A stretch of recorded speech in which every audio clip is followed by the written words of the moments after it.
From sports, and now we go straight to stories that made headlines this week in our weekly segment of Week in Review.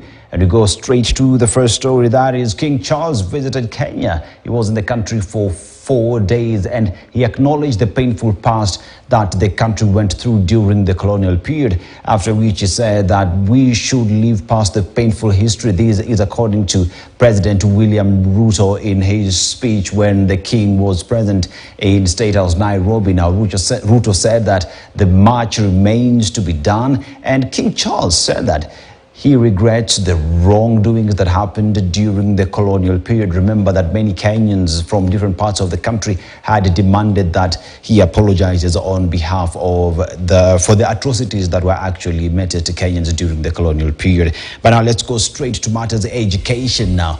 The KCPE and KCSE exams took place this week, and 60,000 police officers had been deployed to secure the examination period, and security was beefed up in North Rift region due to banditry that has been experienced in that part of the country. And still on the same, we continue to follow up on what happened on that. It will also be remembered that exams kicked off on Monday and ended on Wednesday, and results and placements will be done by Christmas. This is according to information that came from the Education Ministry. And now we go straight to President William Ruto. He is in Mombasa touring the region, rather the coastal region, and he welcomed the king in coast as the king also left Nairobi, went to Mombasa. He welcomed him there at the Tongwe Naval Base, to be specific, and the president also commissioned Baxton Phase 2 of the affordable housing.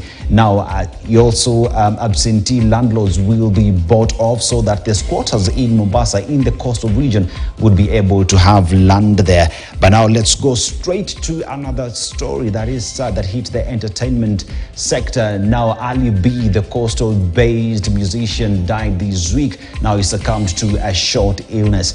Now, President William, he was declared dead at the Makadara Hospital. President William Ruto also mourned Ali B.